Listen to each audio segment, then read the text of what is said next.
Good morning. In this session, let us discuss about digital signature. We are all familiar with the physical signature, which is specially meant to authenticate a person's document to check whether the document is being originated from the particular person or not. Then how do you define a digital signature? A digital signature is basically a mathematical scheme which helps to verify the authenticity of a digital message against any provided digital document. So here we have an example. Let me say we have two different ends, that is user A and user B. User A sends a message to user B. Now it's the responsibility of the user B to check the authenticity and ensure that if the message is being sent from A or not, so that it should not be sent from the other person. So to do this, we are going to make use of a digital signature which is in an electronical format, and prove the authenticity of sender A to ensure that yes, the message is being received from the particular user. So a digital signature are one of the most important inventions of our modern cryptography. So let us see the comparisons between your digital signature and the conventional signature or your physical signature. So where we differentiate or we take the differences between this conventional signature and digital signature based on four different parameters. One is the inclusion parameter, second one is verification method, third one is what is the relationship between the sender and the signature, and last one is the duplicity. The first parameter which is used to make a comparison between the conventional signature and the digital signature is inclusion. Basically, inclusion indicates that what are the things that are being included for verifying the authenticity of a particular sender. So in a conventional signature, so basically we have a signature is being included in the document. In the sense, you have a different part. The document is a different part and the signature is a different part. So it is two different entity. Where if I take an example, a bank, in the bank the signature is a part of a check and it is not a separate document. So when I would like to authenticate my check, then a check is required and I'll just put a signature onto it. So they are not two different separate document. When it comes to a digital signature, the signature is totally a different entity and it is being kept from the document. Say for example, the sender sends two different documents. One is the message, the other one is the signature, because as I told you that message and the signatures are two different entities, and the receiver also receives two different documents and verifies that the signature belongs to the appropriate sender or not. If it belongs to an appropriate sender, then it authenticates. If it does not belong to an appropriate sender, then the particular message will be discarded. So that is about your inclusion. So going forward to the next parameter, that is verification method. With respect to a verification method, we have in terms of a conventional signature, when a recipient receives a document, they compare the signature. Basically the end user will compare, the other user will compare with the signature on the document with the signature on the file. If they seems to be same, then the document is authenticated. If they are different, then we say that the document is not authenticated. When it comes to a digital signature, so with respect to a digital signature, the recipient receives the message and the signature. As we know that two different entities are being sent, and that two entities are message and the signature are being received at the recipient end. A copy of a signature is not stored anywhere. This is a very important thing. The recipient needs to apply the verification technique to combine the message and the signature so that it can be verified, authenticated based on the date and time of the signature when it was created. So that's how you verify your digital signature, whether it is an appropriate or not. Coming to the third part, that is your relationship. In conventional signature, there is one-to-many relationship between the signature and the document, where a person uses a same signature to sign the multiple document. But when it comes to a digital signature, there is only one-to-one relationship. So here you have two different formats. One is the conventional method, makes use of one-to-many relationship, where in the digital signature makes use of one-to-one relationship between the signature and the message, where each message has its own signature, and the signature of one message cannot be used in another message. So that's the key point in the digital signature. The fourth comparison with respect to conventional signature and the digital signature is with respect to the duplicity. So duplicity in the sense, with respect to a conventional signature, a copy of the signed document can be distinguished from the original one on the file. It's something like a forgery being created. When it comes to a digital signature, there is no such distinction unless there is a factor of timestamp that is being done on the document. So we'll take a simple example here. Suppose A sends a document instructing B so that it can avoid the third person to intrude in it. If a third person intercepts the document and signates, then it has to be replied or it has to be rejected from the other end. So that's how your duplicity plays a key role in digital signature. So whenever you send a signature and the message, the receiver has to authenticate it. But if a third person intrudes in between and sends a replica of the signature of A, B might sometimes get in trouble to identify whether this is from a authenticated user or not. How basically digital signatures are being processed, so that we will move on to the next concept.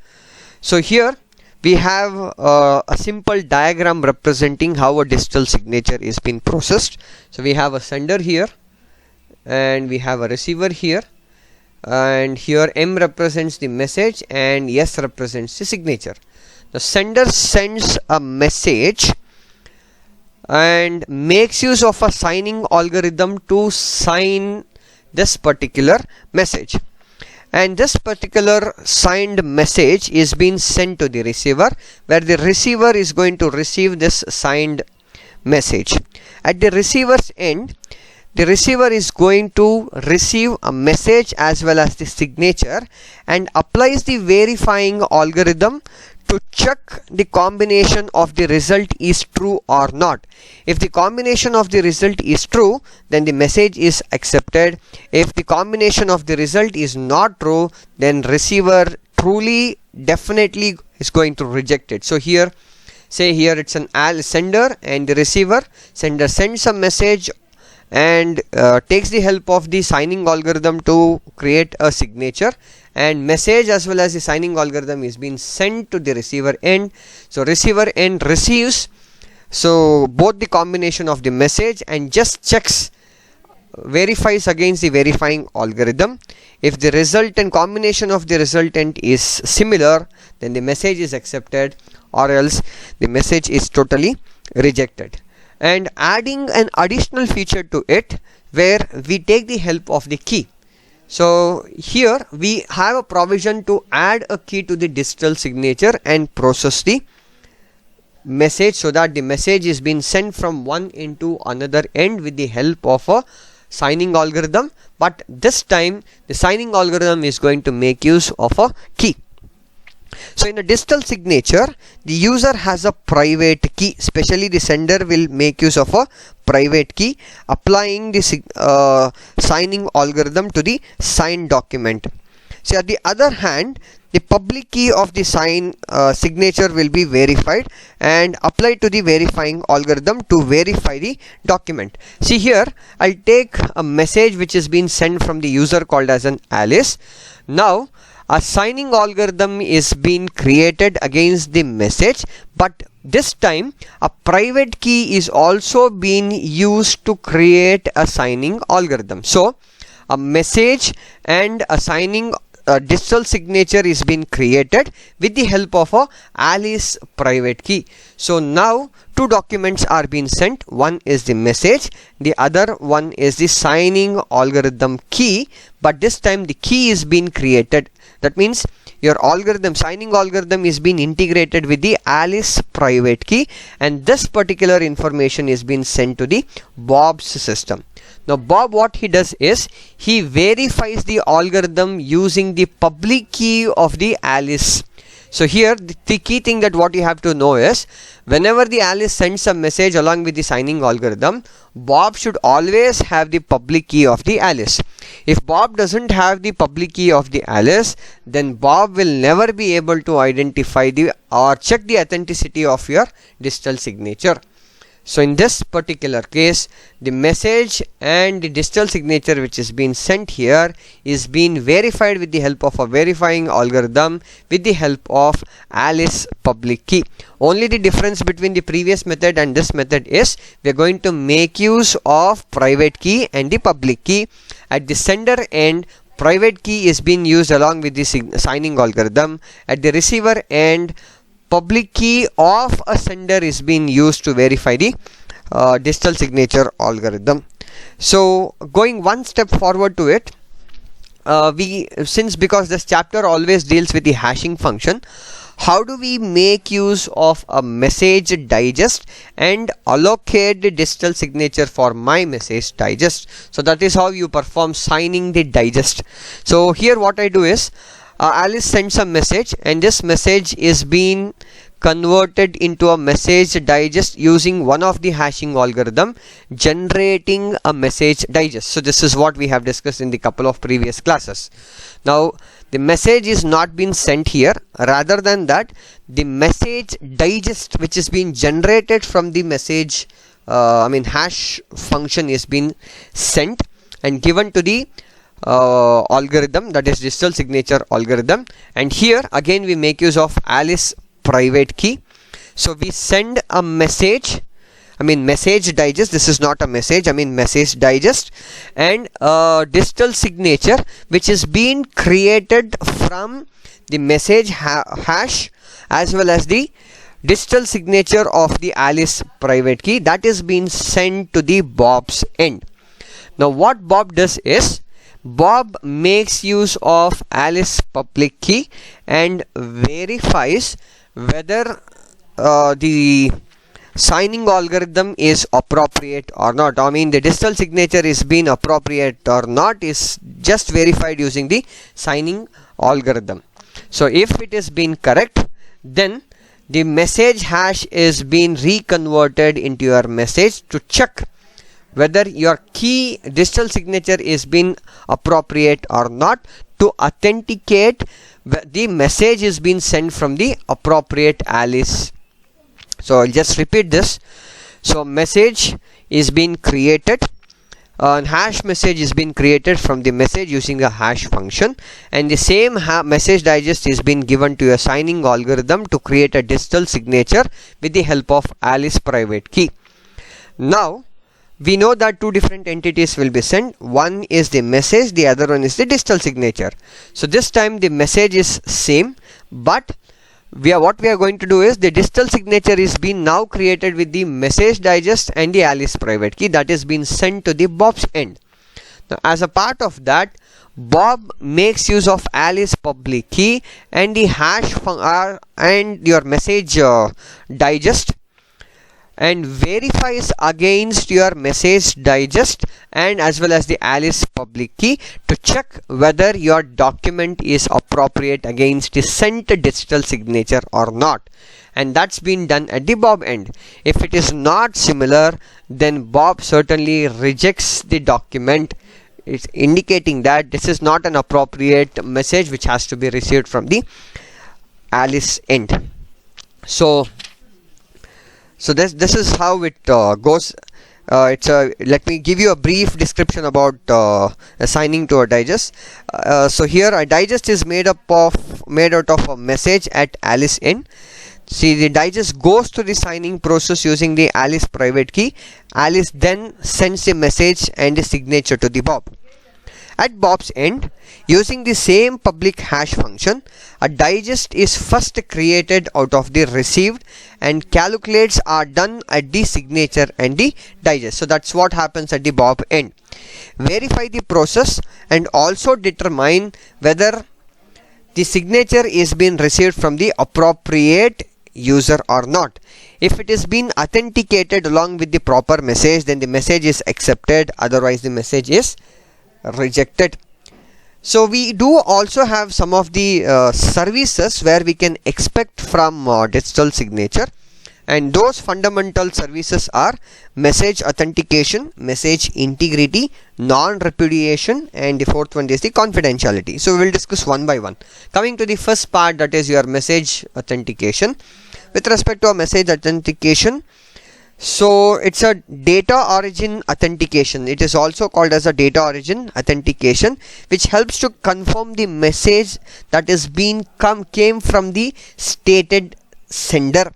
So whenever you send a message from one end to the another end, B already knows that, the other end already knows that, so this is the particular sender who is going to transmit the message. So that's what it says, that it is to confirm that the message has been come from the stated sender and it has not been changed during the transmission. So if I have A and if I have B, B already knows that the message will be received from A. During the transmission of the message, or the B will check that it is not been received from some other receiver's end. So that's how you provide a message authentication. Coming to the next part, that is your message integrity. So this is the validity of transmitted message. It deals with methods that to ensure that the contents of the message have it is not been tampered in the sense it is not been modified, or it's not been changed, or it is not been altered. So this is the common approach which is being used in one-way hash function that combines all the bytes in the message along with a secret key and just creates a message digest that is impossible to make a reverse of it. So that's how you can achieve an integrity and check the integrity against the component of an information using the security program. So the next service that what we have is non-repudiation, where this non-repudiation specially deals with providing a trusted third party service. So here the previous methods that what we have seen is we have only two different parties. One is the sender party, the other one is the receiver party. In the non-repudiation, it also has one more party called as a trusted third party. So where this trusted third party refers to the ability to ensure that this particular third party communicates and denies the authenticity of signature on the document or the sending of message that are being originated. So we'll take a simple example for that. Here is what we have. So we have only two modules in the previous method. One is the sender party, the other one is the receiver party, but this time we have one more party called as a third party, or generally we call it as a trusted party. So now what they do is, we'll take this example here. Alice creates a signature with the help of his private key against this message and sends this message towards the Bob's identity, against the Bob's identity, and this has been not directly sent to the Bob, rather this has been now sent to the trusted center. Now the next part, what happens is, this trusted center checks that the Alice public key is valid and verifies through the Alice public key. So this is the first part. Then the center saves the copy of the message with the sender and identify the recipient that the identity is being appropriate and it is being done at the appropriate timestamp. And your trusted center uses its private key here to create another signature of trusted center, and this signature which is being generated is what we call it as ST. So this is the signature which is being generated from the trusted sender. So what happens is, so the key which is, I mean the digital signature which is being sent from the Alice end is not being sent to the Bob. Rather, the signature which is being developed from the trusted sender is being sent to the Bob's end. Now Bob verifies the message using the public key of the trusted sender to check whether the message is being sent from the appropriate user or not. If it is not, if the digital signature does not matches, then certainly Bob rejects the message. So that is how you provide the security. Then the last service that what you can expect from your digital signature is the confidentiality. So confidentiality does not deals with the providing a confidentiality in terms of a communication. So it is required, the confidentiality is required in the sense the message and the signature must be encrypted using either a secret key or using any public key crypto system. So the diagram itself will show here. So what we do is, a message is being created and a digital signature is being created, but this time we make use of the Bob's public key, and this Bob public key is being encrypted along with the signing, I mean the digital signature which is being created from the Alice, and this message and the digital signature is being sent here, and Bob makes use of the private key to decrypt the key and verify against the Alice public key and check whether the message is being received from the appropriate end or not. So this is how you provide the better confidentiality, so that even your keys are not known, whether it is a private key from the Alice end or it's a public key from the Alice end. So we here, to provide a better confidentiality, we make use of Bob's public key and Bob's private key to create an encryption and to regenerate a decrypted version of your digital signature. So here we make use of a encryption technique to provide an encryption even to your digital signature. So this is the services. Then what are the various attacks that you can expect on the digital signature? So we have three different parameters.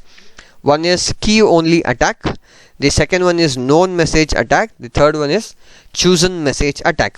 So in terms of key only attack, it's very similar to the ciphertext only attack which we have discussed in encipherment method.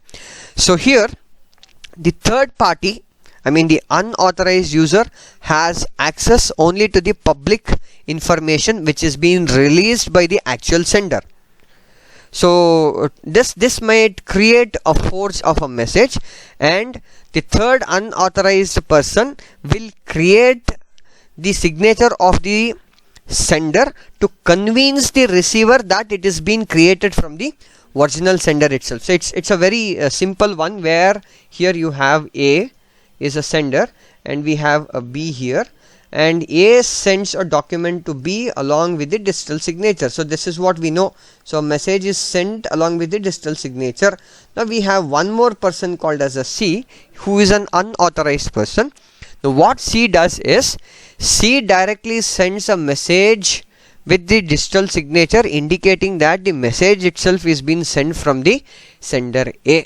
So it creating a misconception for the other end, that is B. So this is what we call it as a key only attack. So going to the next one, known message attack. So this is very similar to a plain text attack which is being used in the encipherment technique. In this type of attack, the third person, the unauthorized user, access some documents which is been previously signed by the sender, and the third party or the unauthorized user also creates another message with this forged signature which has been already created from the sender. The sender has already created a digital signature. Now from the existing digital signature, this unauthorized person makes use of this particular signature and creates another message. So it is something like C is making a forgery of A. So this is what we known as, or call it as, known message attack. The third attack on the digital signature is a chosen plain text attack. It's a similar kind which we have seen in the encipherment. Here the third person or an unauthorized user somehow creates or makes the sender's sign on one or more message, and the third party or the unauthorized user now takes the chosen message or the signature and sends the same signature to the B, indicating that the content is being actually sent from the sender itself. So this is what we call it as a chosen message attack. So the last concept of this session is forgery type. So how when we have an attacks, so forgery, digital signature is always prone to forgery attacks. There are two different forgery attacks, what we can say. One is an existential forgery attack, the other one is the selective forgery attack. So in an existential forgery, say we have the unauthorized person may be capable to create a valid message signature and pair it, but not one which has been already been used. In the other words, a document has been forged but the content is randomly calculated. This type of forgery is probable, but it is fairly fortunate, where even the unauthorized user will not have any benefit much from this kind of forgery. So though they do take the help of some valid message signature from the existing one, but this will not help much for the unauthorized person to forge the document. The other way is how you can forge is using selective forgery. In selective forgery, the unauthorized person may be able to forge the sender's signature on the message with the content of chosen messages. So here the probability of creating the forgery is low, but it's not been negligible. So you always have a possibility where forgeries can be done. So in the upcoming classes, we will see what are the different digital signature schemes or the methods that can be deployed to create a digital signature and send a message from one end to another end. So that's for the session. Thank you.